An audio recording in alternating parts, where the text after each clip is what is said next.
কখনো তুমি লক্ষ্য করেছো কিছু দোয়াগুলো এমন হয় যেগুলোকে চাইতে চাইতে বছর চলে যায়, ঋতু বদলে যায়, পরিস্থিতি বদলে যায়, কিন্তু সেই দোয়া মন থেকে কখনো শেষ হয় না।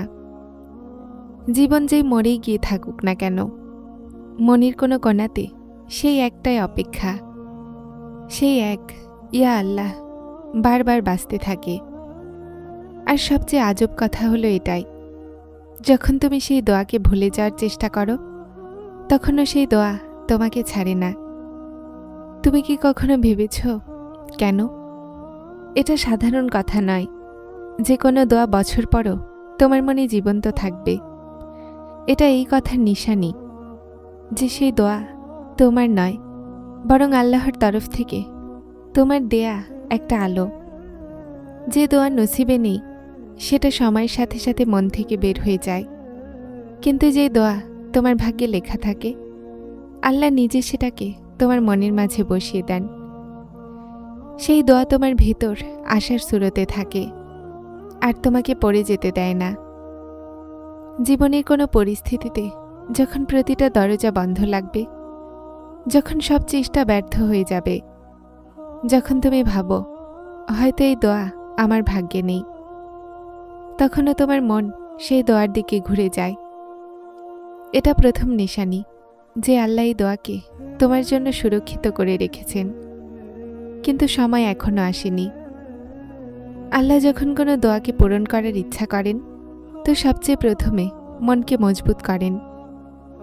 তিনি তোমাকে ক্লান্ত হতে দেন না, তিনি তোমাকে হতাশ হতে দেন না, আর তোমার ভেতরে এই অনুভূতি দেখিয়ে দেন এখনো সময় আসেনি, কিন্তু এই দোয়া রদ হয়নি। যদি তোমার মন একই দোয়াতে আটকে যায় আর রুহ বারবার ওই কথাই বলতে থাকে, এটা প্রথম নিশানি যে আল্লাহ তোমার অন্তরে তার কুদরতের আলো দিয়ে দিয়েছেন।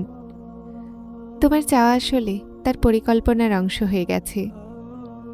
এই দোয়া তোমাকে আল্লাহর নিকটে যাওয়ার সবচেয়ে উত্তম রাস্তা। কখনো তুমি অনুভব করেছ যে যখনই তুমি কোনো জিনিসের জন্য মন থেকে দোয়া করো, হঠাৎ জীবনের রাস্তা কঠিন লাগতে লাগে, মানুষগুলো বদলাতে লাগে, পরিস্থিতি উল্টো দেখাতে লাগে, আর সেই জিনিস যা তোমার নিকটে লাগত সেটা তোমার থেকে দূরে সরতে দেখতে পাও। তখন মন বলে হয়তো আল্লাহ আমাকে দিতে অস্বীকার করছেন, কিন্তু বাস্তবতা এটা ঠিক উল্টো হয়। যখন আল্লাহ কোনো বান্দার দোয়া কবুল করার ফায়সালা করেন তো সবচেয়ে প্রথমে তিনি তার পরিস্থিতিকে অসহনীয় করে তোলেন।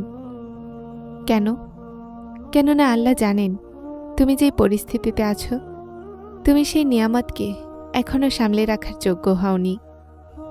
এজন্য তিনি তোমাকে ভাঙেন, ঝুঁকিয়ে দেন, কাঁদান, যেন তুমি দোয়ার সেই মাকাম পর্যন্ত পৌঁছে যাও যেখানে তুমি শুধুমাত্র চাওয়াই নয় বরং দৃঢ় বিশ্বাসের সাথে চাইবে। মনে রাখো, যখন তোমার দোয়াগুলো অনেক সময় ধরে পূরণ হয় না তো এটা অস্বীকার নয়, এটা তার প্রস্তুতির সময়। আল্লাহ তোমাকে ওই নিয়ামতের যোগ্য বানাচ্ছেন যেটার জন্য তুমি দোয়া করেছিলে। তুমি ভাবো সবকিছু তোমার বিরুদ্ধে যাচ্ছে, কিন্তু বাস্তবে প্রতিটা জিনিস তোমার হকে করা হচ্ছে। এটা সেই মুহূর্ত যেখানে ঈমানের পরীক্ষা শুরু হয়। এটা সেই মুহূর্ত হয় যখন শয়তান বলে ছেড়ে দাও, কিছুই হবে না, কিন্তু আল্লাহ ফেরেশতাদেরকে বলেন দেখো আমার বান্দা এখনো দোয়া করছে। তুমি ভাবো যদি আমার এই দোয়াটি জলদি কবুল হয়ে যেত, কিন্তু আল্লাহ জানেন যদি এখনই পূরণ হয়ে যেত তো হয়তো সেই জিনিস তোমার ক্ষতি করত। এজন্য আল্লাহ দেরি করেন যেন যখন সেই দোয়া কবুল হবে তো সেটা শুধু যেন তোমার স্বপ্ন না থাকে, বরং তোমার জীবনের সবচেয়ে বড় বাস্তবতা হয়ে যাবে। কখনো তুমি অনুভব করেছ যে তুমি তোমার দোয়ার জন্য সবকিছু করে নিয়েছ? রাত জেগেছ, সিজদায় পড়ে গেছ, অশ্রুপাত করেছ, তারপরও কিছুই বদলালো না। তারপর হঠাৎ তোমার আশেপাশের দুনিয়া বদলাতে লাগলো। মানুষ বদলে যায়, রাস্তা বদলে যায়, পরিস্থিতি বদলে যায়, কিন্তু সে এক দোয়া তোমার ভেতরে যেমন তেমনই থাকে, কেননা সেই দোয়া এখন আর তোমার নেই, সেটা ঈমান হয়ে গেছে। আল্লাহ যখন কোনো বান্দার দোয়া কবুল করতে চান, সবচেয়ে প্রথমে সেই বান্দার ভেতরে পরিবর্তন তৈরি করেন। তুমি ভাবো দোয়া এখনও কবুল হলো না, কিন্তু বাস্তবতা হলো এটা যে দোয়া তোমাকে প্রথমেই বদলাতে শুরু করেছে। তুমি বেশি সবর করতে লাগো, বেশি শুকরিয়া করতে লাগো, আর যেখানে প্রথমে সন্দেহ ছিল সেখানে বিশ্বাস তৈরি হতে লাগে। এটা আসলে দোয়ার কবুল হওয়ার একটা বড় নিশানি। দোয়ার আসল শক্তি সেটা নয় যে জলদি কবুল হয়ে যাবে, বরং এটা যে সেটা তোমাকে আল্লাহর নিকটবর্তী করে দিবে। যখন তোমার মন আল্লাহর ফয়সালাতে রাজি হয়ে যায়, যখন তুমি বলতে লাগো, ইয়া আল্লাহ, যদি এই দোয়া আমার হকে থাকে তো আপনার উত্তম সময় দিয়ে দিন, না হলে সেটার বদলে আমাকে উত্তম দান করুন। এই মুহূর্ত দোয়া কবুল হওয়ার সবচেয়ে বড় আলামত, কেননা এখন তুমি শুধু চাচ্ছ না, বরং আল্লাহর ফয়সালাতে ঈমান এনেছ। এটাই তো শান্তি। প্রথমে মনে অস্থিরতা ছিল, এখন সেখানে একটা আজব শান্তি আছে। আগে তুমি কাঁদতে, এই দোয়া কবে পূরণ হবে, এখন তুমি হাসো যে আল্লাহ উত্তম জানেন। আর এটাই সেই মুহূর্ত যখন আসমানের ওপরে ফয়সালা লেখা হয়। মনে রাখো, যখন মন প্রশান্ত হয়ে যাবে, বুঝে নাও আল্লাহ তোমার দোয়া কবুল করে নিয়েছেন। শুধু সময় আসতে দেরি। কখনো তুমি অনুভব করেছ যে তুমি কোনো দোয়ার জন্য রাতগুলোতে জেগে জেগে কান্না করে যাও, মন ক্লান্ত হয়ে যায়, জবান নীরব হয়ে যায়, কিন্তু জীবনে হঠাৎ এমন কিছু হতে লাগে যেটার ব্যাপারে তুমি কখনো ভাবোনি। এমন দরজা খুলতে লাগে, এমন মানুষের দেখা মেলে যাদেরকে দেখে তুমি অবাক হয়ে যাও।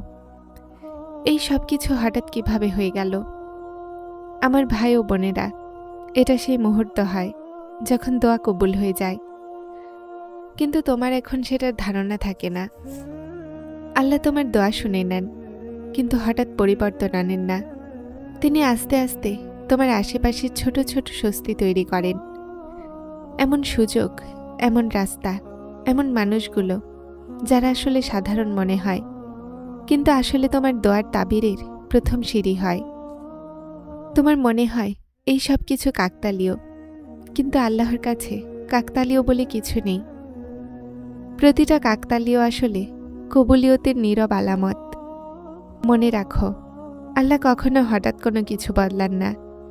উনি তোমাকে আস্তে আস্তে এই মাকামে নিয়ে যান যেখানে তোমার দোয়া তোমার বাস্তবতা হতে যায়। আর এটাই সেই মুহূর্ত হয় যেখানে অসম্ভব সম্ভব হতে চায়। কখনো কখনো আল্লাহ তোমার দোয়াগুলো কবুল করার আগে তোমাকে বদলে দেন, আর যখন তুমি বদলে যাও, তোমার দুনিয়া বদলে যায়। যদি আজ তোমার মনে এই অনুভূতি আছে যে এখন নিকটে আছে, তাহলে বিশ্বাস করো আল্লাহ ফয়সালা করে দিয়েছেন। যারা চ্যানেলটিতে নতুন এসেছেন তারা হেদায়েত চ্যানেলটিকে সাবস্ক্রাইব করে আমার সাথে থাকুন। আসসালামু আলাইকুম।